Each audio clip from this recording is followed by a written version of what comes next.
for more than 90 seconds. I might clear. What happens after 90 seconds? Don't want to stay. Wait! Before we get started on this horror film that's in theaters right now, please do us a favor. Hit that subscribe button right at the bottom. Talk to me. I don't know if that's an Australian accent, but I try my best. Talk to me. Tell me your name. It is directed by Danny and Michael Philippou. That is the famed YouTubers of RackaRacka. This is their first film, and this film was only made for $4.5 million. By the end of it, by now you seeing this is definitely made their budget back. I gotta say, I enjoyed my time at the theater seeing this. I enjoyed a fresh, new look on possessions, and it revolves around one character named Mia, played by Sophie Wilde. She is a good actress, even though Devin and I agree that her haircut is wild. Terrible. What the heck? that was the true horror of the film, is that haircut. Yeah, I always think it's fun to see a summertime horror film, but while I did like this movie quite a bit, I was really confused about certain aspects of the mythology, and there's like a little bit of a twist near the end, and which kind of recolors the film you just saw, and some of that I was a bit confused about. So before we get into details, I'm gonna go ahead and tell everybody this is a spoiler talk. We're gonna do spoilers because I want to discuss this stuff because to the film's credit, I haven't been able to stop thinking about it, but I'm not sure if that is just confusion on my part or what. But anyway, we'll get to all that. A girl named Mia and her friends, they go partying, like she lives in Australia, and broadly, one of her friends has it looks like a mannequin hand, and it seems like it's been passed down from friend to friend to friend, and they're like, party. Yep, exactly. And they're like, oh, you if you hold the hand, you light a candle, and you say, talk to me, suddenly you become a conduit for spirits and stuff, right? And this seems to be a party trick. And I hate to get into issues because I want to be honest, I like this film. But my first issue with the film, so they're treating it more like drug use, kind of like recreational drug use. They're like, oh, don't tell your mom. Ooh, did you feel that? It felt so good, And so I'm like, all right. So they're trying to draw parallels to, kids partying and doing drugs, maybe drinking alcohol or something like that. But then all that kind of gets dropped about halfway through. But then early on, when it comes to the themes of the film, we see a baby Joey in the street, like a baby kangaroo, and it's dying. And Mia is being told, oh, you got to put that kangaroo out of its misery. It's dying, like you got to run it over just because it's like moaning, and Mia can't do it. We come back to that later where another character is also in peril, and Mia still can't do it. So I'm like, did she learn a lesson, or so some of like the bigger themes of the film, I felt like I was confused about, and I feel like they didn't quite line up. You know what I'm saying? Like maybe something got cut out, or maybe something got changed, but that didn't necessarily change how I felt in the moment of the film.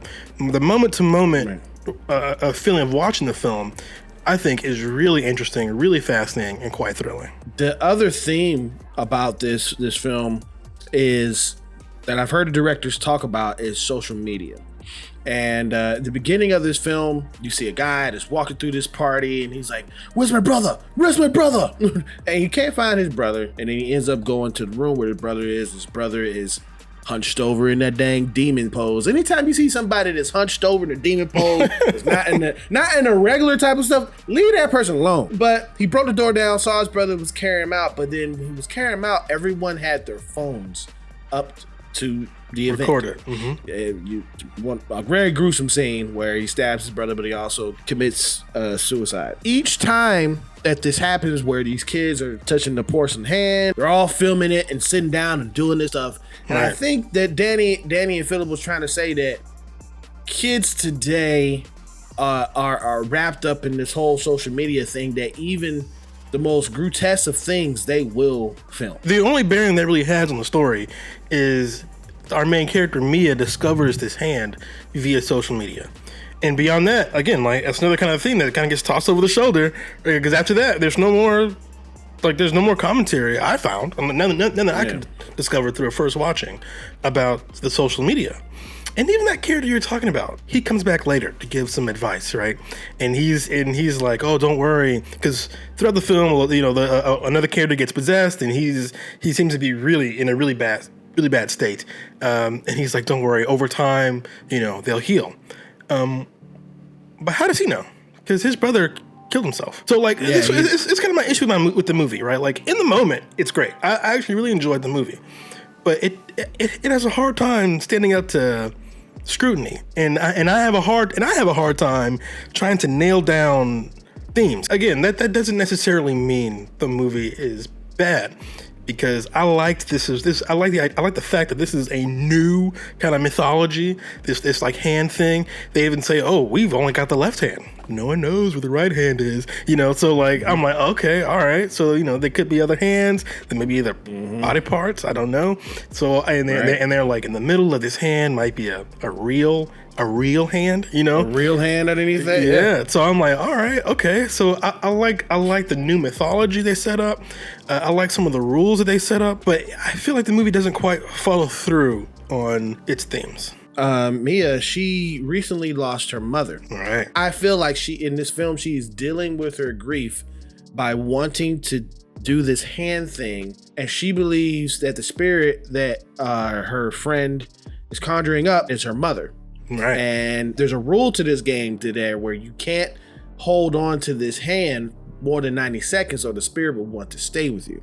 Right. And because she wants to sit there and talk to her mom, the scene doesn't make it clear that, okay, yeah, that is her mom, but is her mom on the good side of the spirits? we actually don't even know if that was her mother or not. Like she just assumes because the spirit uses a nickname that her mother used for her. But they also float the idea that maybe all these spirits kind of talk to each other, or maybe touching the hand connects you, and the spirits can kind of read your thoughts and read your feelings, you know. Right. And so like I'm like, okay, so we don't know, and you know, again, like this is all spoilers here. We'd actually never find out whether or not that was her mother. But also, like, the movie gave you a reason why she wanted to talk to her mother. It wasn't like, oh, I love you, Mom. It wasn't just like that. It was like, her mom died in a way that she was suspicious about. And that put a rift between her and her father. And she wanted some answers. So she was like, I can't seem to get these answers from my dad, who's also grieving. And I don't know the answers. But if I have the opportunity to actually speak to my mother, you know, that would change everything for me. I like that she had another layer, right? That, yes, she wants to play the game, but it stopped being a game. It started being much more personal for her. Yeah. That's when all that stuff just went out the window of like doing this party trick high thing. Right. When her and her father is talking, sitting down and saying, I should have kept this from you. This is a suicide note. And then, but her mom's spirit comes out the back saying, it's not true. He's lying. I'm like, what? What does that mean? It's like, who do you believe in this aspect? It's very intriguing things, but I can understand how certain things and certain themes doesn't connect the dots, but I still have to give it to Danny and Michael, man, for this being their first film. This is a knockout of the park for them. Because you told me that on IMDb it said that they were offered to do a DCEU film and they turned it down to do their own thing. Do this, which I think takes a lot of balls, takes a lot of bravery to do that. And I think they did the right thing. I like this movie, and this is probably an unfair comparison, but you remember when we reviewed Barbarian, right? The more you thought about summer movie. Exactly, another summer horror film. The more you thought about it, the more all these threads started to connect. You know, that maybe you didn't see in the moment, right? And when I try to trace the threads for this film, it kind of goes nowhere, right? So I'm like, that kind of sucks. But that's okay. Like you said, this is their first film. I think their script is pretty good, you know? I think, like you said, to their credit, I think their directing style was very energetic, especially like there's a montage where everyone's going around having fun with this hand, you know? Crazy. And they like swing and the camera's moving with them. So I thought that was pretty cool. And meanwhile, you know, the mom is like, I know you're doing drugs. I know you are.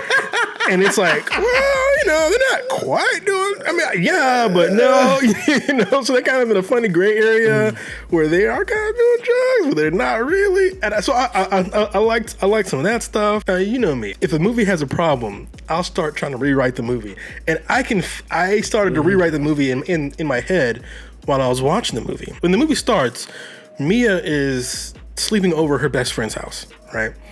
And because of all the turmoil she's got with her father, But I didn't understand why the script separated those two characters. I feel like Mia and her best friend should have been one character.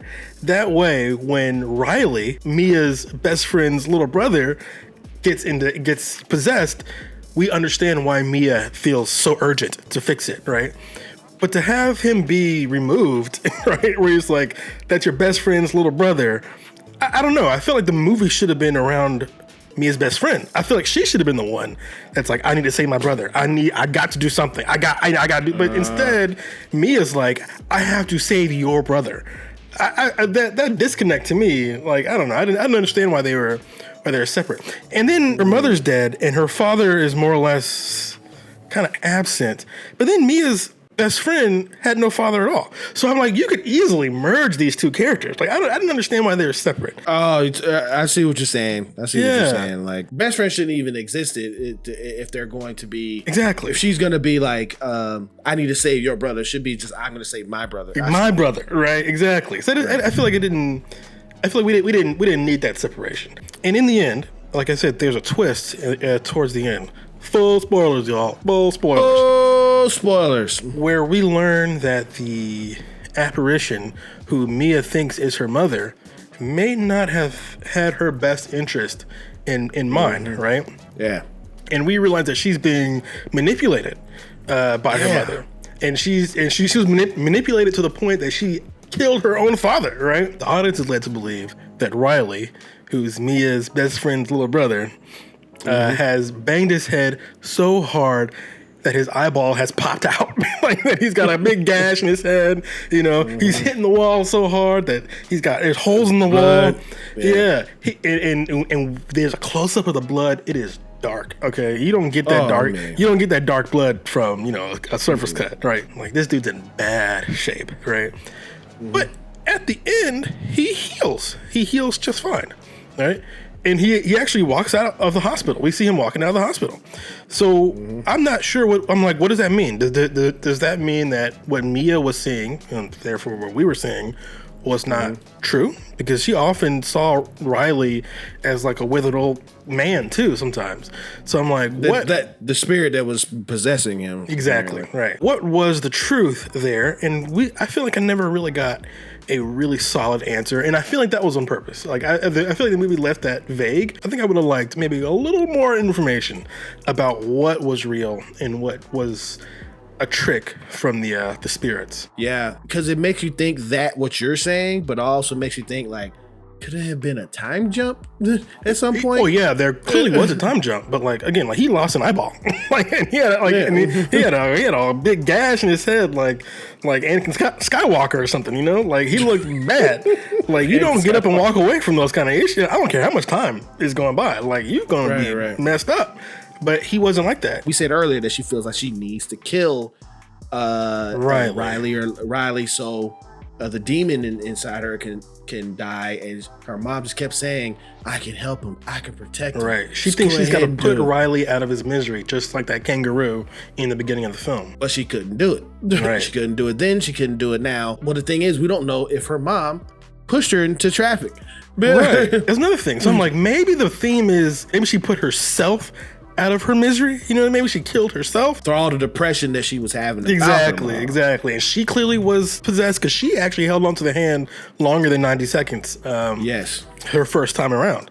But everybody kind of brushes it off, like, oh, it wasn't too much over, But that's when all the issues start. Now, if we have to put all these connected dots in there, I understand what you're saying about the script being a little bit convoluted. So we have to put this together and make it make sense. Even though it's like right here, this is one dot, that's one dot, and it's like, okay, we just put Yeah. it together, and They're like just misaligning. You know what I mean? Like the movie doesn't fall apart, right? It's not like I'm like F this movie. No. Actually, like I said, I really enjoyed this movie, and I really couldn't stop thinking about it. I just wished it was neater. You know what I mean? Like I'm picking at the flaws, because I can see a really, really, really good film in here. You know what I mean? It's kind of like when you go to, like, I don't know, H&M, and you see a nice shirt. You're like, man, that's a nice shirt. And you pull it out, and it's got some stupid graphic on the back. And you're like, what the fuck is this? You know what I mean? You're like, oh, I hate it. You know, I wish this graphic wasn't here. And that's kind of how I feel about this movie. It's like, it's so close to being exactly my kind of thing, but it's got some funny stuff on it. You know what I mean? Got some weird things going on. But that's funny. That's a funny analogy. But I also want to get credit about the last little scene here. I love how it's filmed. That when she's walking through the hospital and she sees everyone's doing fine, you see her father gets to the elevator and disappears because that's spared, whatever. She goes into darkness, but then a candle lights behind her just by herself, and there's a person that's just holding the hand out, and all of a sudden she puts her hand there, and she is the spirit that's in another country of a party, and they're saying in different language, talk to me, and of course the thing of I let you in and stuff. But I was like, that was pretty slick. But it also raises another weird question, right? So how come all the spirits they let in were like violent and untrustworthy? Is she gonna be violent and untrustworthy now? Why? I don't like. Are all the spirits violent and untrustworthy? You learn that the spirits they convene with, these are limbo spirits, right? They're not in hell, in heaven or hell. They're just kind of like nowhere, right? So I'm like, she's not really. They're not really convening with like demons or really awful people. They're people who, for whatever reason, that are like literally wandering through the darkness, right? And when they light that candle, they can find them. So like, why are they so mean? I wasn't even sure about that. Some of these spirits like to suck toes. That's another weird thing, dog. Like, there was a point where I like got removed from the theater. And it's like 2 scenes back to back, right? First scene, dude is making out with a dog and humping the floor. And I'm like, I'm like, is this supposed to be funny? Because I'm not laughing. I think this is gross, right? And there's another scene where she's sucking on some dude's toes, and I'm like, huh? You know, maybe this is just like Australian humor that it's just like coming over, you know, it's going over my head. But I'm like, what? It's bizarre. I thought it was kind of funny with the toe sucking. They were discussing with the dog thing. It was like, what spirit has a fetish? Anyway, and they kept coming back to the dog too. So I'm like, I was like, I know the dog's gonna come into play somehow, and I was kind of fearful for the dog because I was like, oh, maybe someone's gonna hurt the dog or kill the dog or something. Yeah. But then they start like being sexual with the dog, and I'm like, this is what we're building up to, you know, to make out with the dog. I didn't understand that, and then the dog leaves the movie. Anytime you see a dog that's in a film, you always know that like a dog or a baby or a child is going to notice certain things because they sense different energies within the room. That's what I thought was gonna happen too. That maybe the dog would be like, I see the ghost, but that didn't really happen. I follow and subscribe to RackaRacka, and seeing it. And seeing that they got their chance at Sundance and going and actually getting it out there to the people and seeing it in the theater, I was pleased. I was pleased because I see that they followed their dreams. They put together a good cast, and they did what we always say: put the budget on the screen. They used all that $4.5 million on every set, every person. And they did a great job. Used all Australian film teams and everything and cast, which is good. But I do understand that the things weren't really connecting so much. So I would have to take some points off for that. But I enjoyed this film. I'm giving this film a B+. Great. I'm giving this one a B. I think the behind the scenes story is great. It's very nice. But I'm not here to evaluate the behind the scenes story. I'm here to evaluate the movie. And I thought the movie was good and very enjoyable in the moment, but it doesn't really, at least for me, and again, hey, I don't have all the answers, man. Maybe I'm just missing something. But for me, it doesn't really like make a lot of sense under scrutiny. You know what I mean? And there are things that I can see that are a little I don't say sloppy, but it could have been neater. But again, I'm always down for an original story. I'm always down for horror films. I like that we got new actors who did great, a new story, and new mythologies. And this story could go in 100 different ways. I don't know where it could go. Yeah. They could follow that hand. They could find the other hand. Maybe they could find the person the hand belongs to. The movie could go anywhere, you know, and that's fun. That's a lot of fun. There's a lot of potential for a full series or nothing. They could just leave it, right? Because this movie ended. It had a beginning, middle, end, and it just ended. I just want to give this movie an A. Right? If it could line up all these pieces, man, I would be smiling. I really want to. And I think that's why I've been thinking about it so much. But the movie is not as watertight as I would like it to be.